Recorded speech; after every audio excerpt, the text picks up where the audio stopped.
Rekan-rekan sekalian, Nabi Muhammad SAW bersabda, A'udzubillahi minasyaitonirrajim, bismillahirrahmanirrahim. Al-majlisus solihu yukaffiru anil mu'minil alfi majlisi min majalisis su. Ya. Yang artinya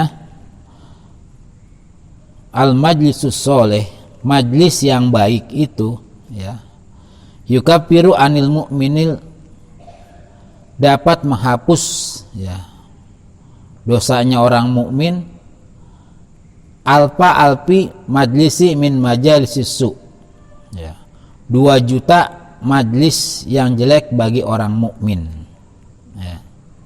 Jadi majlis yang baik, ya, yang dilakukan oleh orang mukmin dapat menghapus 2 juta majlis yang jelek bagi orang mukmin.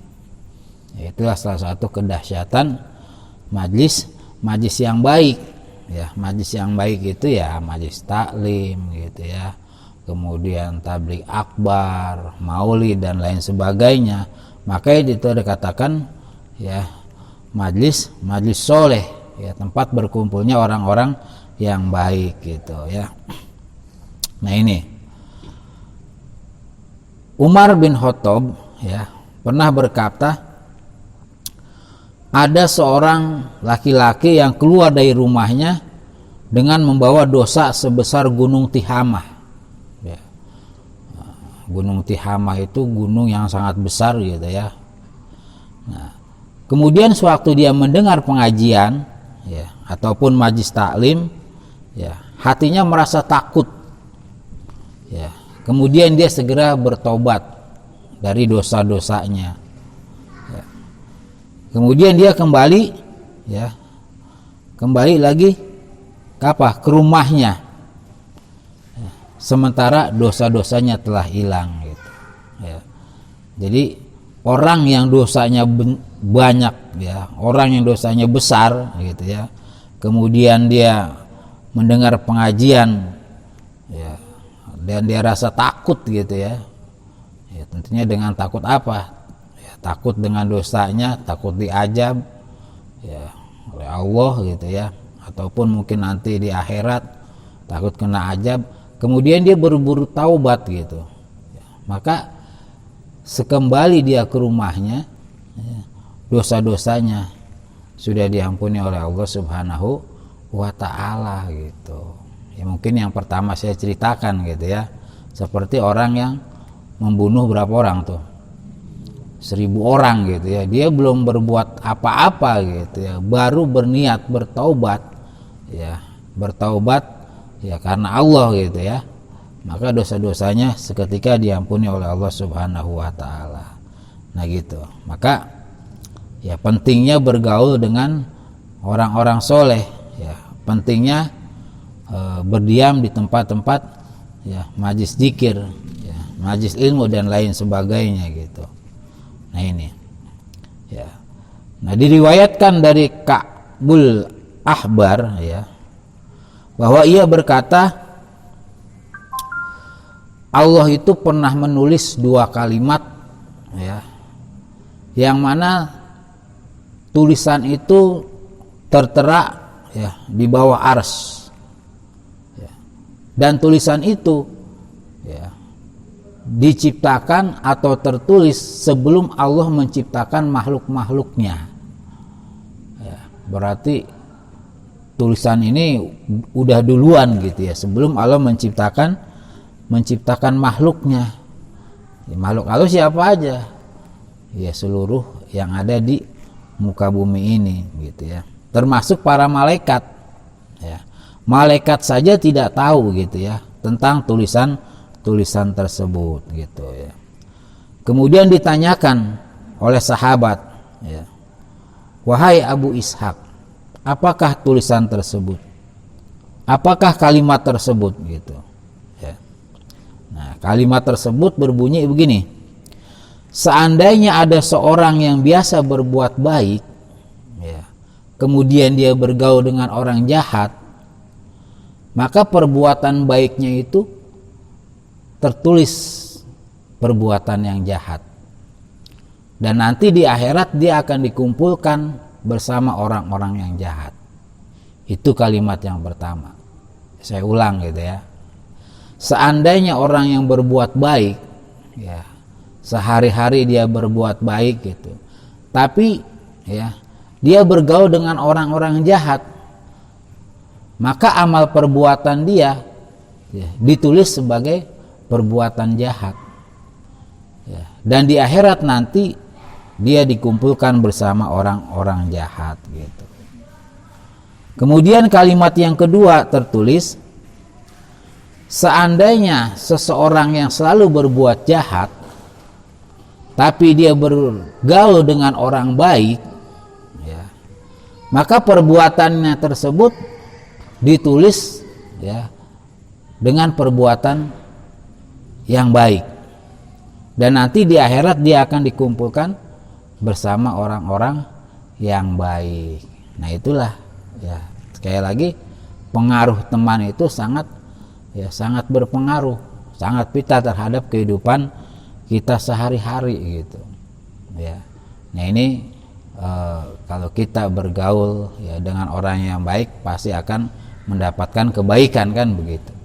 Tapi sebaliknya ya, kalau kita bergaul dengan orang yang tidak baik pasti akan kebagian yang tidak baik juga gitu ya.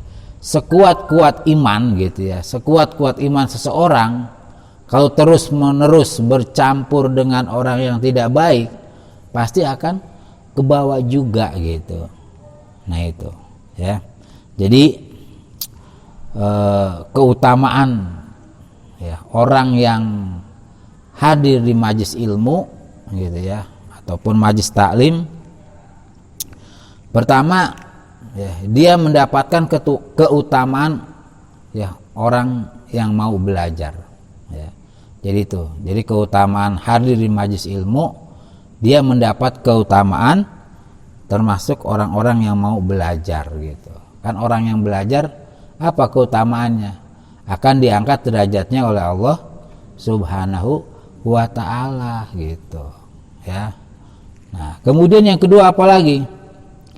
Selama dia duduk di majlis tersebut, dia terlepas dari perbuatan dosa dan salah ya. Orang yang hadir di majlis ilmu, pada saat itu dia terlepas dari perbuatan ya, dosa dan salah. Nggak mungkin kalau kita hadir di sini ya berbuat apa? Berbuat dosa. Orang kita berkumpul kok, duduk sama-sama ya mengkaji ilmu kan gitu ya.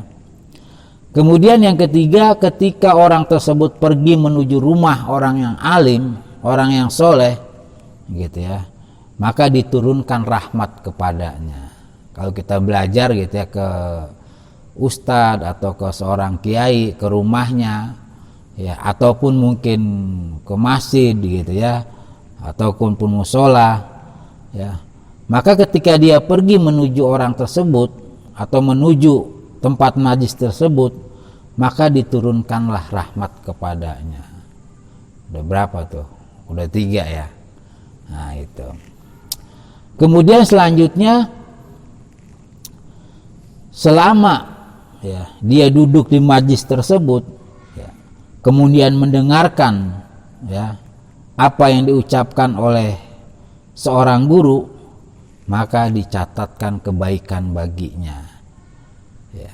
Kita mendengarkan saja gitu ya, dicatatkan kebaikan ya, dapat pahala gitu ya. Itu sudah 5. Kemudian yang keenam ya, para malaikat ya. Nah, para malaikat membentangkan sayapnya ya. Kenapa? Karena ridho ya terhadap ya orang-orang yang mau menuntut ilmu, orang-orang yang mau hadir di majlis ilmu atau majlis taklim ya. Malaikat ridho, artinya perbuatan kita disukai oleh para malaikat gitu. Nah, kemudian yang terakhir ya, setiap langkah orang yang mau hadir ke majlis ilmu ya, ataupun majlis taklim, maka dia akan dinaikkan 1 derajat ya. Setiap langkah mendapatkan satu derajat setiap langkah. Bukan itu saja, menghilangkan satu dosa. Ya, dia satu langkah dapat satu derajat pahala, ya, kemudian di samping itu juga dihapuskan satu dosa. Nah, coba di sini rumahnya yang jauh siapa? Hitung nanti kalau pulang berapa langkah ya ke rumah kamu gitu. Nah, umpamanya ke rumah si Pade yang jauh, ya, dari sini, dari rumahnya kemari ada berapa langkah? 200 langkah. Maka dia mendapatkan ya 200 derajat pahala. Di samping itu ya dihapuskan 200 dosanya. Nah, itu ya. Jadi itulah keistimewaan orang yang mau hadir di majlis ilmu, ya. Jadi jangan sungkan-sungkan, jangan malas-malas dan lain sebagainya. Yang penting adalah istiqomah gitu ya. Istiqomah itu selalu, ya. Yang ngaji itu juga, ya memang seperti itu, ya. Kita harus istiqomah gitu, ya. Makanya minggu yang lalu saya katakan ajak teman-temannya yang belum mau, ya, tentunya dengan pembicaraan yang baik gitu ya, dengan etika yang tidak menyinggung gitu ya. Ya, pertama ngajak ngobrol dulu, ya, malam Jumat kita ngaji dulu sebentaran, ya, jam 9 kelar gitu. Nah, itu ya. Nah, jadi itulah rekan-rekan sekalian para remaja, ya, mudah-mudahan ya walaupun sebentar gitu ya, mudah-mudahan kita selalu mendapat keberkahan dari Allah Subhanahu wa ta'ala, karena inilah salah satu bekal yang akan menolong kita di akhirat nanti gitu ya. Nah, sebagaimana biasa sebelum saya tutup ya, saya mengisahkan ya seorang yang patut kita contoh gitu ya. Kalau yang lalu adalah apa tuh kisahnya? Seorang pelacur ya yang mendapat apa? Ya, mendapat ampunan gitu ya, karena dia menolong seekor anjing yang kehausan gitu ya. Seorang pelacur saja ya dia mendapatkan kebaikan, ya, dosanya dihapus ya gara-gara menolong seekor kambing yang kehausan. Sampai lagi kalian yang mau duduk ya belajar di majelis ilmu, ya, jadi jangan merasa saya bodoh, saya nggak bisa, jangan gitu. Nah, mungkin pernah dengar gitu ya, kisah seorang ulama ya yang bernama Ibnu Hajar, ya, Ibnu Hajar Al-Asqalani gitu. Beliau pada masa mudanya ya waktu belajar adalah seorang yang bodoh, ya, belajar bertahun-tahun belum bisa membaca, belum bisa nulis gitu ya. Ceritanya ini dia di pesantren lah gitu ya. Nah, dia belajar kagak bisa-bisa nih gitu ya, Ibnu Hajar Al-Asqalani gitu ya. Nah, beliau hidup kira-kira tahun 773 Hijriah ya. Dia merasa bosan kali gitu ya, karena belajar nggak bisa-bisa gitu. Akhirnya dia pamit kepada kiainya, kepada gurunya untuk pulang ya. Dengan berat hati gurunya mengizinkan ya si santri ini untuk pulang ke rumahnya. Nah, di tengah perjalanan ya dia melewati hutan, dia kehujanan ya, dia kehujanan, kemudian dia masuklah ke dalam goa untuk berteduh dari hujan tersebut. Nah, semakin waktu hujannya bukan malah berkurang tapi makin banyak. Akhirnya dia semakin ke dalam, masuk ke dalam goa. Nah, di dalam goa itu dia melihat suara batu yang kena tetesan air. Ya. Batu kan biasanya di dalam gua suka ada air yang menetes gitu ya. Nah di bawah itu ada batu besar ya, yang ditetesi air. Nah batu tersebut bolong gitu. Padahal berapa sih kerasnya ketetesan air? Tapi ya lama kelamaan itu batu tersebut ya bolong makin besar gitu. Awalnya tidak bolong karena terus menerus ditetesi air ya. Nah batu itu ya menjadi retak gitu ya. Mungkin pernah lihat di rumah kali ya, atau keran yang bocor gitu, nggak pernah didandanin ya, ngetes di bawah di peluran gitu ya, lama-lama akan apa tuh peluran di rumah ya, akan bolong padahal hanya tetesan air. Tapi karena terus menerus ya lama-lama akan hancur juga tuh batu. Nah kemudian si Ibnu Hajar ini berpikir batu saja yang keras bisa lunak ya dengan ditetesi air yang terus menerus, apalagi saya yang punya otak gitu ya, bisa berpikir. Nah akhirnya ya si Ibnu Hajar ini nggak jadi pulang ke rumahnya, dia balik lagi ke pesantrennya, menemui kiainya, dan dia melanjutkan belajarnya dengan cara yang sungguh-sungguh gitu ya. Diterimalah sama gurunya, dan pada akhirnya Ibnu Hajar ini menjadi seorang ulama yang sangat terkenal pada masanya gitu. Nah dari cerita tersebut kita dapat mengambil kesimpulan ya, orang yang bodoh kalau belajar terus menerus pasti akan